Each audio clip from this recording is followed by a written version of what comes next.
Zanin, de volta aí. Deixa eu fazer uma pergunta primeiro. Zanin, existe no mercado americano uma empresa que nem a Oi, uma coisa ridícula? Tem a Hello? Ai, É o que mais existe. tem várias Hello, ações. é isso? Existe a Hello, Daniel Morales? Ele não se aguenta, Gabriel, depois eu que sou que- louco. Ô, Cabral, lembra que depois tu dizia que eu ia comprar a Apple? Acho que não vai mais, né? Verdade. Tá caindo muito, não deve estar conseguindo juntar dinheiro para comprar iPhone 14, não. Vai ter que comprar na OLX o iPhone 8. Porque o 14 não vai não, maluco. Esquece, nem o diretor vai ter o iPhone 14. Poxa, depois dessa... Mas o pessoal gostou do meu Hello aqui e tem a concorrente Rai. Enfim, vamos... E na China, como é que é a Oi da China? Rai. Esse cara é poliglota, vocês ficam falando, ai, Daniel Morales, só sabe português e inglês. Os caras sabem mandarim, português, inglês, linguajar do Brás, uma outra TV aí que ele trabalhou também. Tá pensando o quê? Tem um fio agarrado na minha perna. Eu vou cair nessa droga. Vamos para a parte que interessa. Vamos lá, pra parte que foco. interessa. Queria começar perguntando... Não, isso é comigo, isso é comigo. Ô, Zanin, Para 8. Eu queria começar perguntando aí sobre os balanços aí nos Estados Unidos. Os investidores parecem estar bem animados em relação aí aos resultados até agora, principalmente os bancos. Queria saber qual que é a sua opinião em relação a isso. Bom, Daniel, acho que assim, resumindo, o mercado estava bem mais negativo ou não tinha tanto otimismo com relação aos resultados e veio melhor que o esperado. É óbvio que houve um decréscimo na receita, tá? Os bancos caíram médias de 30% a 40% comparado com o trimestre anterior, com o ano anterior, então assim, é óbvio que houve uma queda drástica, só que aquela história, né? O mercado não vive puramente resultados, sim de perspectivas para os próximos anos. E o que a gente está vendo é que as instituições financeiras estão conseguindo monetizar nesse ambiente incerto, principalmente por causa do aumento de juros. A gente sabe bem no Brasil, spread bancário, né?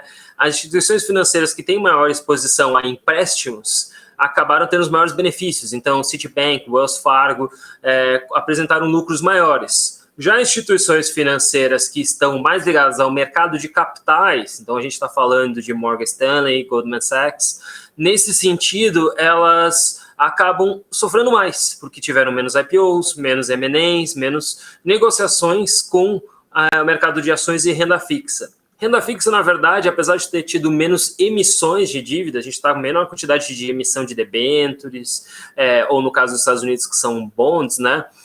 O número emitido está sendo muito baixo, as empresas não querem pegar empréstimo nesses juros mais altos, mas os bonds que estão sendo negociados estão girando bastante, então está tendo bastante resultado positivo para as áreas de trading.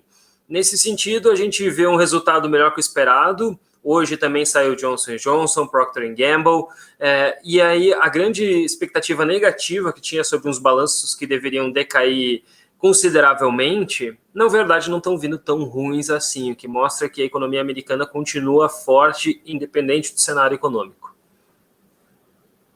Falando de guidance, que é o famoso o que esperar para frente. O guidance que elas tiveram é continuação das perspectivas negativas com relação ao mercado de capitais, não é esperado uma melhora, e principalmente eles começaram com provisão de prejuízos, né? É o que a gente coloca quando um banco, uma instituição financeira precisa, tem uma perspectiva negativa de economia. O CEO do Goldman Sachs, o CEO do JP Morgan, todos eles concordam que o crédito está deteriorando e as empresas estão sim tendo mais dificuldades para pagar. A mesma coisa o crédito pessoal. As pessoas estão sim pegando mais empréstimos do que a média e obviamente estão gastando mais por causa da inflação. Mas obviamente que o mercado de trabalho ainda está forte. Então o que o CEO principalmente do JP Morgan disse? Olha, a gente está vendo sim uma deterioração e a gente vai aumentar a provisão de prejuízo esperando que venha o pior. Se não vier o pior, depois, obviamente, que isso acaba gerando mais lucro para os bancos, as instituições financeiras ganham mais. mas eles estão sendo cautelosos nesse ambiente incerto e a gente sabe que quando o banco já está sendo cauteloso, alguma coisa eles já devem estar vendo nos seus balanços que demonstra que pode ter ainda mais queda do mercado, seja de trabalho, do ambiente empresarial ou mesmo do mercado de capitais. Posso te perguntar mais uma? Pode. Eu tava lendo por alto, um dos motivos de eu te levar lá no 7:10 da quinta, é que quinta-feira também é conhecido como depois de amanhã, ou é amanhã? Amanhã. Não, é sexta. Amanhã ou sexta? É amanhã, tu me Nem disse ele quinta. Amanhã, tá. Sexta-feira é um cara que vai estar direto da Arábia no programa, falando do mercado financeiro árabe. Da Arábia? O Eric. É, ele mesmo. Legal, ele é muito legal. Eu não conhecia, não vou mentir. Pedi até desculpa, eu não conhecia ele, conheci hoje de manhã. Porque eu vi vários bancos falando pesado de reestruturação de áreas. Eu nunca tinha visto Goldman isso Sachs, anteriormente. principalmente, Muita. A Goldman, o JP falou. Tem boatos de Credit Suisse falando. Por que esses caras estão reestruturando tantas áreas? Porque acho que não vai crescer tanto, estão enxugando e unindo áreas. Como é que é isso? Concordo. Eu acho que assim, é o ambiente econômico mais incerto que a gente vê aquela história, né? Agora é hora de mais conteúdo e menos espuma, né? Ou apresentar mais resultado. A gente viu uma bonança de contratações, a gente viu principalmente o nível, por exemplo, um nível básico de um trainee, que seria a primeira pessoa a entrar num banco tendo salários aumentados consecutivamente. E principalmente o aumento de custo de pessoal. Eu acho que um grande exemplo disso, na verdade, foi a BlackRock, foi a primeira a diminuir pessoas e demitir, e apresentou um resultado muito melhor operacionalmente que os outros bancos e outras instituições financeiras. O próprio exemplo Morgan Stanley, que também tem um braço muito grande de gestão de recursos, e uma pequena diferença de pessoal acabou fazendo um grande impacto no resultado final.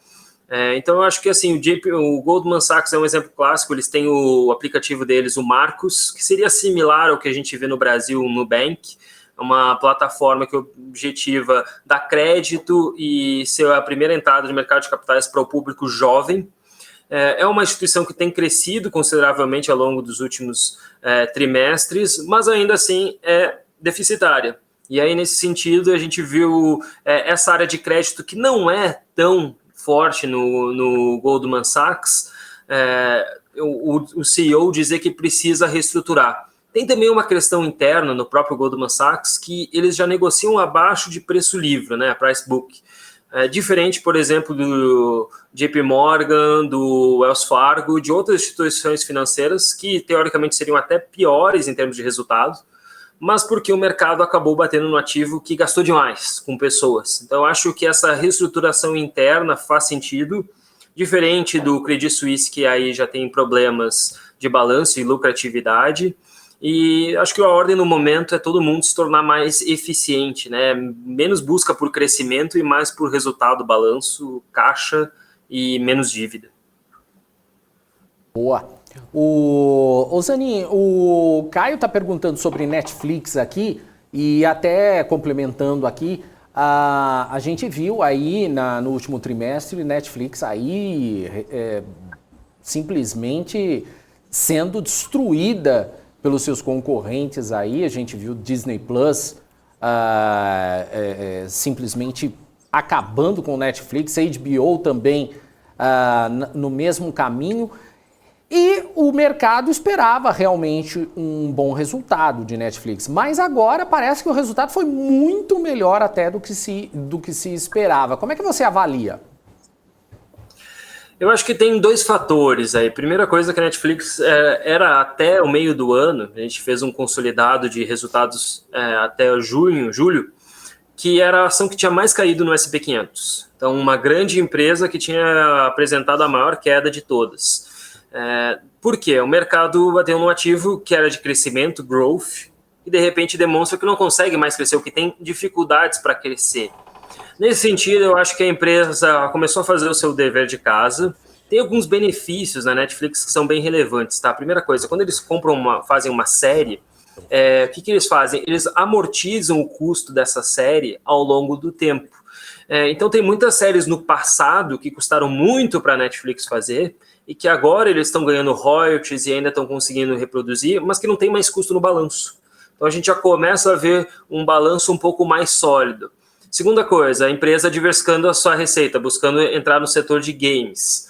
Terceira coisa, apresentando uma outra forma de remunerar, que é através de um streaming mais barato, com menos funcionalidades, menos séries, e que as pessoas vão ter que ver propaganda. Tá? Para quem está assistindo e quem tem Netflix em casa, isso é importante. Hoje, se a pessoa já paga, ela não vai receber propaganda. Tá? É apenas para novos usuários que querem pagar menos. Aí sim, você pode acessar uma Netflix mais barata.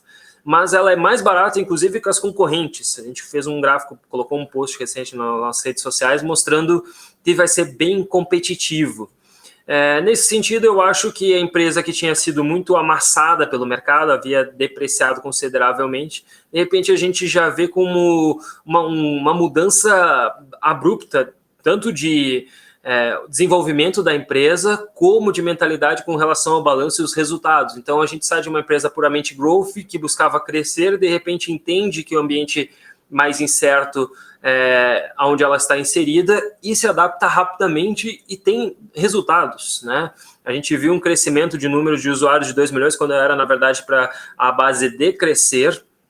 Então, o que demonstra que a empresa está acertando nas séries que está lançando, está conseguindo reeducar os seus consumidores e, principalmente, fazer um balanço mais sólido e mais condizente com o ambiente econômico que a gente está inserido.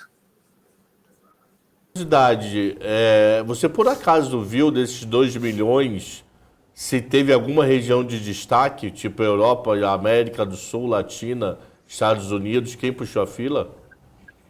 Ásia, perfeito. Eles quebram por Ásia, a região da Europa, né, e Américas no geral. Sim, a gente vê um crescimento ainda oriundo do mercado asiático, a gente fala principalmente China, mas tem outros padrões, outros mercados, e eles mesmos esperam isso. Eles dizem que eles não esperam que haja um aumento considerável nos Estados Unidos, e sim que venha de outras regiões do globo. E aí tem um fator importante, Cabral, que é bem legal ter tocado nisso. A empresa destacou, e aí a gente está vendo isso por todos os balanços de todas as empresas, tá? Por exemplo, hoje Procter & Gamble, Johnson & Johnson, que é com relação à receita em dólar ou em outras moedas. Então, a receita, na verdade, deveria ter sido até maior do que o resultado apresentado, segundo a Netflix, o que demonstra que poderia ter tido, inclusive, mais upside, ter sido mais eficiente. Eles ganharam menos porque o dólar ficou mais caro no mundo. Então, o dólar ficou mais caro contra o iene, contra o euro. Apenas o Brasil, que a gente está sendo um país aí que está com uma moeda mais forte que o mundo. Mas, de forma generalizada, as empresas que dependem muito da parte estrangeira, então Johnson & Johnson, Procter & Gamble é mais de 50%, Netflix é mais de 30% da sua receita internacional, elas estão sofrendo com um dólar mais alto. E se os juros continuarem aumentando, eu sei que é uma coisa que se fala bastante, né? Se os juros continuarem se preocupando, eu acredito que eles podem sofrer ainda mais em receita internacional. Então, aquela velha história, globalização é interessante, principalmente diversificação de receita e crescimento, o mercado asiático está crescendo, só que o problema é que quando o dólar fica mais forte no mundo, as empresas vão ganhar menos, e é isso que está acontecendo. A gente espera que haja uma reversão e que elas consigam ganhar mais, só que os juros têm que cair para isso acontecer. Aí uma das últimas perguntas por cada horário. Eles falaram de alguma coisa de efeito lockdown na China para aumento de assinantes? Não, isso não houve tanto. O que a gente tem acompanhado é, na verdade, até uma melhora gradual da questão do lockdown na China. A gente já viu o número o custo de containers vindo da China diminuindo consideravelmente, o tráfego de metrô, de trem, também aumentando consideravelmente. A gente teve agora, há mais ou menos 15, 20 dias atrás, o feriado deles, né, que é aquele Golden Week, que é um feriado que eles têm uma semana inteira de descanso, e isso acontece 3 vezes por ano.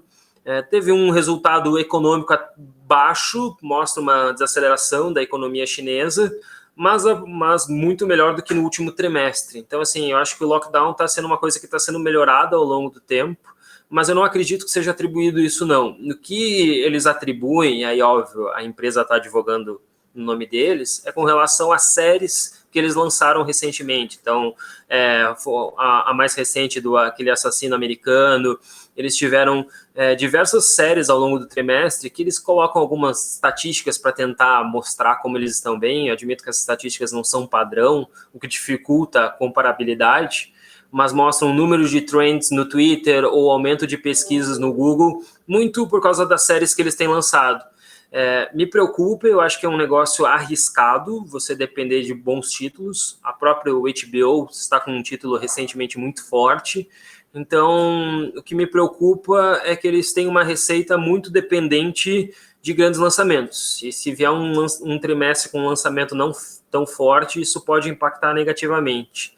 E esse é o mal de todo o setor, tá? Muita gente não fala disso, mas é um setor que tem margens baixas e que depende sempre de um lançamento. Felizmente, a Netflix tem acertado para nós, consumidores, mas não sabemos se isso vai se perpetuar por muito tempo.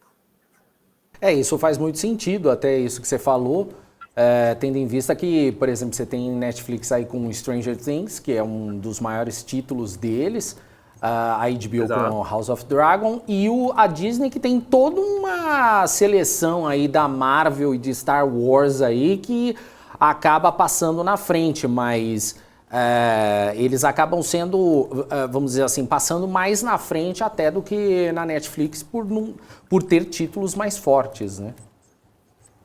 Exato, é que na verdade a Disney também tem uma forma de monetização mais integrada. O grande benefício dela é que eles têm os parques, de repente eles conseguem lançar um filme, uma atração e já junto beneficiam os seus parques, eles ganham royalties com produtos, serviços, e a Netflix ela ainda tem certa dificuldade para monetizar esse mercado, mesmo quando eles acertam na série.